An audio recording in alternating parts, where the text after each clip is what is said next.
एक बार फिर से आप लोगों का यथार्थ मैथ में स्वागत है। हम क्लास 10th का तीसरा चैप्टर चालू कर रहे हैं, दो चर वाले रैखिक समीकरण।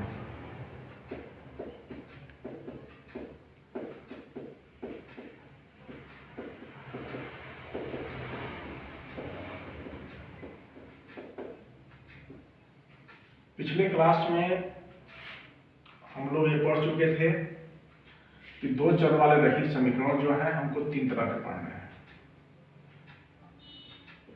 पहला है अविरोधी समीकरण,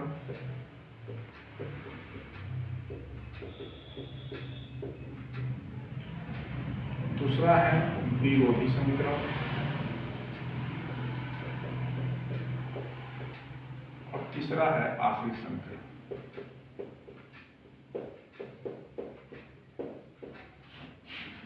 तीनों समीकरण का क्या कंडीशन है, क्या शर्त है इसका, अवरोधी समीकरण का शर्त क्या है, विरोधी समीकरण का शर्त क्या है, आश्रित समीकरण का शर्त क्या है, ये हम लोग अब डिटेल में पढ़ेंगे।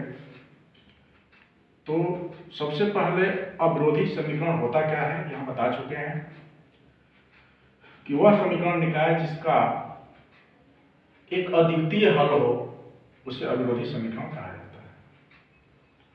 शर्त के बारे में बताए थे कि इसका शर्त अगर दो इक्वेशन हमारे पास दिया हुआ हो, ax + by + c = 0 and dx + ey + f = 0।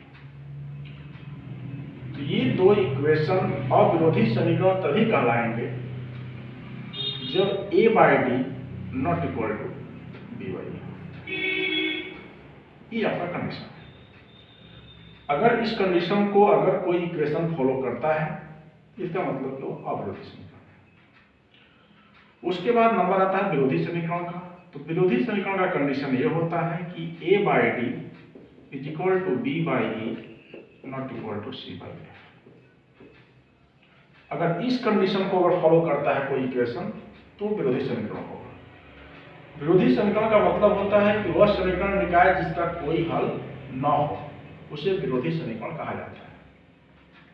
एक नंबर में क्वेश्चन आ जाता है कि विरोधी समीकरण किसे कहा जाता है, तो बताना पड़ेगा आप लोगों को कि विरोधी समीकरण वह समीकरण होता है जिसका कोई हल नहीं होता है। शर्त पूछेगा तो इसका शर्त a/d = b/e ≠ c/f।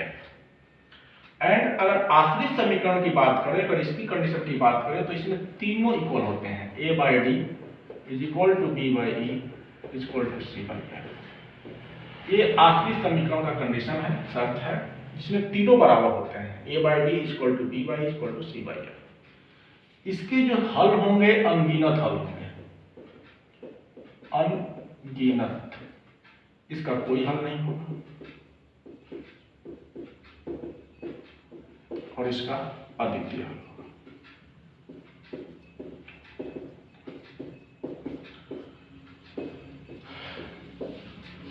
अगर इसके ग्राफ की बात करें, अविरोधी समीकरण का ग्राफ कैसा होता है, तो इसका जो ग्राफ खींचेंगे हम लोग,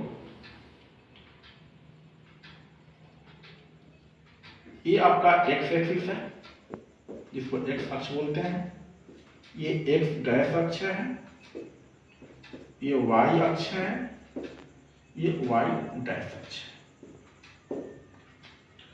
जो इसका ग्राफ खींचेंगे, अगर दोनों इक्वेशन से हम लोग ग्राफ खींचेंगे, कैसे ग्राफ खींचा जाता है, कैसे बनाया जाता है, हम लोग आगे पढ़ेंगे।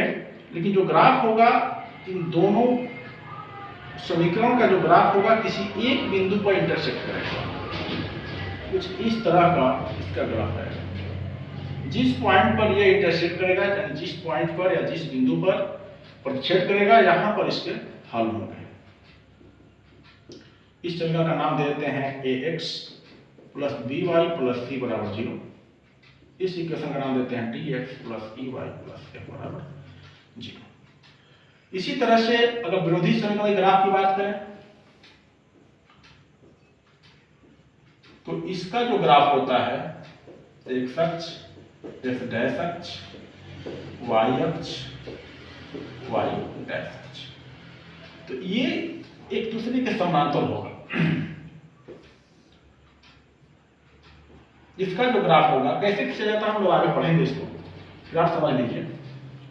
तो समांतर होगा, इसका नाम रख दीजिए ax plus by plus c बराबर 0, इसका नाम रखिए dx plus dy plus f बराबर 0। तो क्वेश्चन आएगा कि विरोधी समीकरण का ग्राफ कैसा होता है, आलेख कैसा होता है, तो ये बताना होगा कि इसका ग्राफ एक दूसरे के समांतर होता है, ये एक दूसरे को एक बिंदु पर काटते हैं। और तीसरा जो ग्राफ होगा आप लोगों का, जिसका कि अनगिनत हल होगा, इसका ग्राफ कुछ इस तरह का आएगा। मतलब दोनों इक्वेशन का जो ग्राफ होगा एक दूसरे पर आश्रित होगा। ax plus by plus c बराबर 0, dx plus dy plus f बराबर 0, कुछ इस तरह का। तो हम लोगों ने अभी तक ये पढ़ा कि दो चर वाले रैखिक समीकरण क्या होते हैं, कितने तरह के होते हैं, इसका कंडीशन क्या है, इसका ग्राफ कैसा होता है। अब हम पढ़ेंगे दो चर वाले रैखिक समीकरणों को हल करने की विधि। तो दो चर वाले रैखिक समीकरणों को हल कैसे करते हैं, स्टॉप करिए।